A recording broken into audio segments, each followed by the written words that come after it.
Makatatlo man ka beses kaningin kampeon ang mga Negrense softball team sa separado nga World Series sa Estados Unidos. Sa likod sa ila kadalagaan ang isa ka anay jeepney operator kag driver sa jeep nga naghatag bulig sa ila agod malabot ang kadalagaan kag dugang nga dungog sa mga Pinoy. Aton siya nga kilalahon sa sining episode sang Pida sang Liga. Humaling pasad to, nangin battleground na sa mga softball enthusiast pati na diri mga pangayaw ang mga wayang sa mga malapad nga asyenda sa probinsya sang Negros. Hasta nga sang ulihi, nagsugod na pangayaw sa luwas ang mga bago nga henerasyon sa mga Negrense athletes. Sang 2003, una nga nalab-ot sa Bacolod City Little League Softball Team ang kampyonato para sa Little League Softball World Series sa Kirkland, Washington sa Estados Unidos. Makaligad ang duha ka dekada. Liwat nga nabawi sa mga Negrense softbelles ang kadalagaan sa nagkampeon ng Bago City Softball Team sa Juniors League Softball World Series sa Greenville, North Carolina sang 2023. Sinilang nga Hulyo, liwat nga nangibabaw ang talento sa mga Negrense sa makuha sang Sagay City Softball Team ang nahauna nga championship sa 2024 Pony ukon Protect Our Nation's Youth Girls Under 16 International World Series sa McAllen, Texas. Ang Bacolodnon pitcher nga si Nadine Pahotal sa Barangay Mandalagan among napili most valuable player sang kompetisyon. Ginsiling ni Pony Visayas Region Director Nonong Verdeflor, hindi basta-basta ang nagyan niya kompetisyon sa mga Negrense athletes nga nagatag dugang nga dungog sa pungsod. Partida pa diri ang home court advantage sa mga American kag Mexican teams nga nagapangibabaw sa World Series standings. Diyan nila yung balbi na nila nga team, kabako-bako kayo. Karintiyan mo kayang pitcher na ito Mayo. Actually, ang jabi sa softball pitcher ka catcher. Nagkitagaan mo kami sa Ginoo nga sansa nga maka-champion. Kaya pinipahiniwaan na namon. Kaging paningwaan din sa duwag mag-utod ni. Together with isa ka international cross nato sa pitching, si Mark Santa Maria. Amo na siya actually amo na siya nagbulos kay Tulaco sa Blue Boys na pitcher.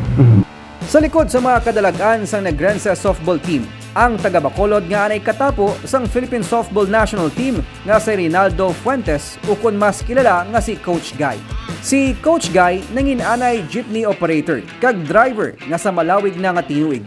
Nagtimoon kag dala sa mga lokal nga atleta sa World Series stage. Kung sila ni nga duha magutod si Guy kay si Ato.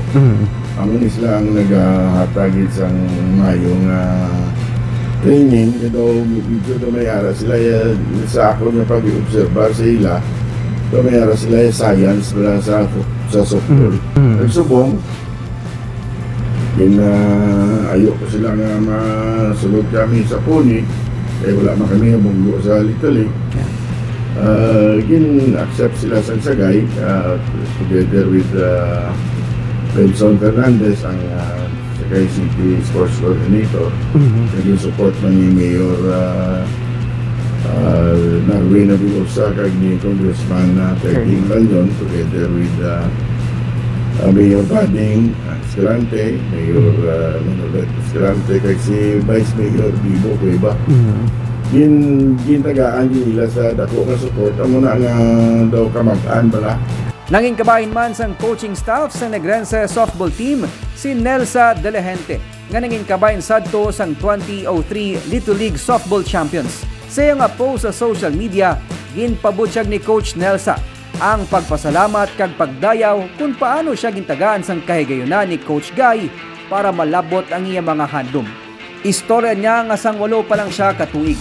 Nag-ayo lang siya sadto sang bagong rubber shoes kay Coach Guy. Hasta nga naging kabahin na siya sang champion team.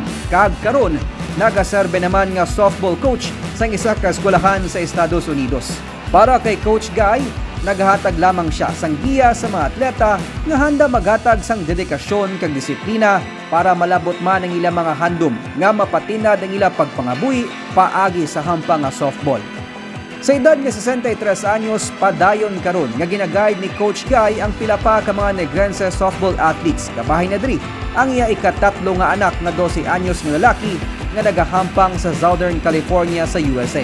Kaupod man ang local government unit sa probinsya, ginalauman na day Coach Guy kag Verde Flor nga madamo pa nga kadalagan para sa mga Pinoy ang ila madala pa uli sa Softball World Series. Sa dedikasyon actually, sa dedikasyon nila nga mag-excel sa muna nga kampang isoli ang nato nga training sa pitching. Ang pitching nato naman ang isa ka doctor. Anong nakita mo, Sir Nonong, sa future ng softball? Well, it's a bright future.